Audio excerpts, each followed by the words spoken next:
Good to go, Adam. Welcome back, everyone, to episode 23 of Kids Deserve It. We hope you've been enjoying our weekly chats with educators and game changers from around the country. If you didn't know it, we're on iTunes. Our iTunes have many, many downloads. We're super excited about that. So you can listen to our show on the way to work or when you have some free time, if you like. This week, we've got another great guest. But first, we want to introduce ourselves. I'm Adam Welcome, elementary school principal in Danville, California. I'm Todd Nesloni, elementary principal in Navasota, Texas, and our guest. I'm Jackie Andreka, and I'm currently a college student at Stanford. Awesome. Well, we want to remind our viewers to participate in the chat along the side, and we also want to encourage you to chat online on Twitter using the hashtag KidsDeserveIt. We love seeing all the stuff that sticks out to everybody every week.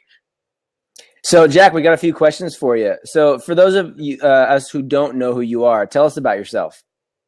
Yeah, so at age 15, I developed a new way to detect pancreatic, ovarian, and lung cancer that costs 3 cents and takes 5 minutes to run. And so it's super inexpensive. It's 168 times faster, over 26,000 times less expensive, and over 40 times more sensitive than our current methods of detecting these certain cancers. And then also, so far, has over 90% accuracy at detecting these cancers and can detect them in the earliest stages when survival is at its best.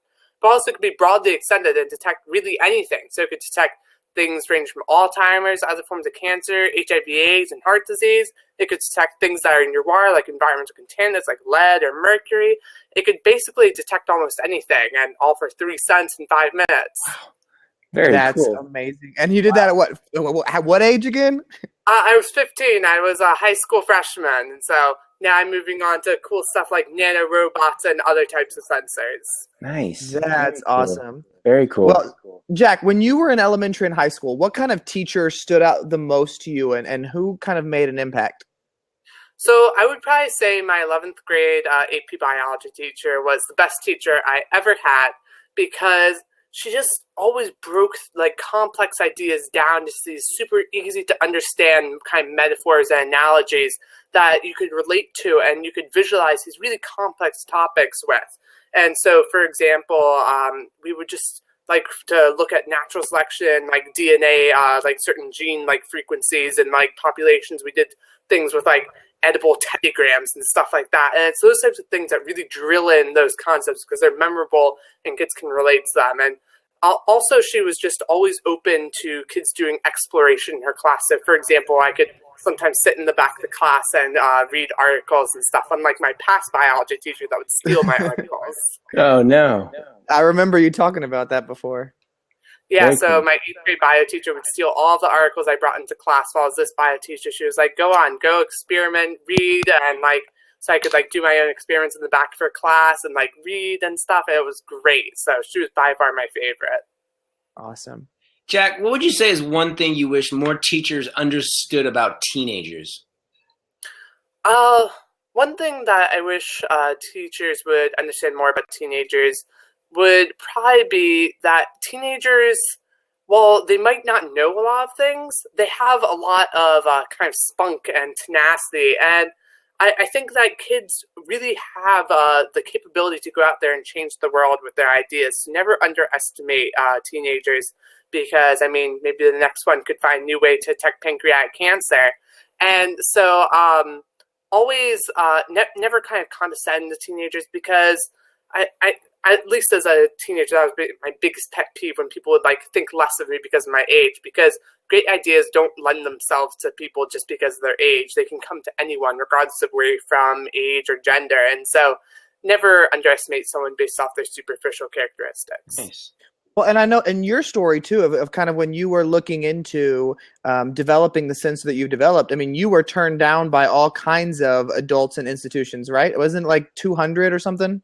Yeah, so, well, before I even got to those professors, like, my bio teacher just threw me down. She's like, this is the stupidest idea ever. You're, like, 14 years old. You can't do this. And then I applied to all these labs. I got rejected by 199 professors. Wow. And before one finally said yes. And so it just goes to show that oftentimes teenagers are kind of less able to come up with, less capable, for example, at coming up with these great projects. And I don't really think that's true because teenagers are kind of at this really special point where we have all this kind of like wild childhood imagination, but we also have the knowledge to kind of breathe life into them. And that combination, you can go out there and change the world. Well, I remember, Jack, a few years ago, you spoke to some of my fifth grade students, and you spoke for about 30 or 45 minutes. And I remember at the end, I asked them what was their favorite part of your talk. And what you had said to them at the end was kind of exactly what you said just now, is that you said, I want to leave you with one thing, and that no matter what anybody tells you, you know that you can go out there and you can do something awesome and you can change the world. And it's so cool to know that you are out there doing these great things and also sharing the message with others. So you're also pushing other people to remember that anything is possible regardless of your age or where you come from. Yeah, exactly. The really important things, because right now, by discarding basically anyone under the age of 20, basically all teenagers, because they don't have enough knowledge, you're getting rid of so much human potential and human capabilities, because as teenagers we can have these amazing ideas, and so imagine if we harness that capability for changing the world. Right. Well, how do you, and kind of, how can school be more awesome for kids? So if I was to run a science classroom, I would just stuff it full of tons of equipment and different, regardless, so for example, if you can't afford a piece of equipment, oftentimes you can go on and make for example, a classroom project of making the piece of equipment. So for example, you can make really high class equipment for $300, for example, a mass a chromatography machine, a liquid chromatography or gas chromatography machine. So just cram a classroom full of that stuff and just let the kids explore, because I really think that exploration and you learn by doing is a lot more interesting than learning by a textbook, because that's how you learn science. Science isn't just facts and figures. It's all about exploring the world through curiosity and questioning and going out there and just fiddling around until you find something. I love that. Nice. Jack, what do you think is the biggest challenge facing education right now? And how can we face that head on? So right now, one of the biggest challenges I saw, at least at my school, was funding. Because in an age of austerity, kind of in terms of education, where educational budgets are just getting slashed across the board, I mean, teachers are getting really strained in terms of their abilities to have these projects that can have these hands-on demonstrations. And I really think that's going to impede our future of learning. And so I think that by making it such that students and teachers have more freedom, not making them teach to the test and have all these kind of arbitrary lines that they have to, or hoops that they have to jump through, I think that by having that freedom, we're going to have kind of a teaching revolution where kids can be much more creative, teachers can be much more creative, and we'll get a lot more out of our educational system, just as long as we get that funding in there and stop just teaching to the test. So are you seeing a lot of differences between your schooling in high school and then kind of what you're doing now in college? So sometimes, because I mean, in my introductory chem class, we definitely did teach to the test, as it was this is important because it is on your final, so learn it. However, in a lot of my other classes, for example, I'm taking a class now on nanofabrication, and it's for about 7 weeks, just go out there and do something cool in the lab, and then come back and your grade is how cool it is. And I think classes like that, where you have that hands-on experience and are able to explore the world around you like that, I think those are the most valuable classes out there. Right. So, Jack, who is somebody that inspires you or challenges you to be better? Ooh. So, of course, my family, my big brother always challenges me. Otherwise, he beats me up. But one of my biggest inspirations was Marie Curie, because she was doing science at a time where women typically weren't allowed to do science. But she overcame those difficulties, went out there and won 2 Nobel Prizes and said, screw you, I'm going to go and do science. And that to me is the coolest thing ever, is overcoming adversity and still being great. And one of my favorite sayings comes from that: be so good they can't ignore you. I love that. Very nice. Every week, we like our guests to leave a challenge for our viewers. Jack, what's your challenge for the week?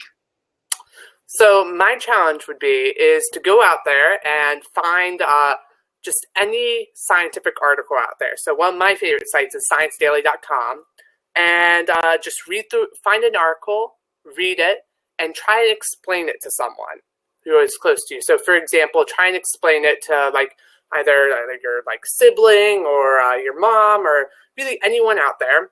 And because that's one of the best things that I like about science is having the ability to explain these complex ideas. And it doesn't matter even if you're not in science, because the communication tools that you get from bubbling down these complex ideas into simple, easy to use language and having anyone understand it, that's one of my favorite activities to do. So find a science article and try and explain it to someone in 5 minutes or less. Nice. I love that. That's cool, and that's really different than what we've had before. So I like that one.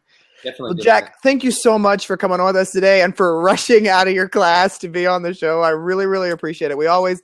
I always love getting to talk to you and kind of just hear some of the stuff you're up to and just to hear your story again. So thank you. Yeah, thank you so much for having me.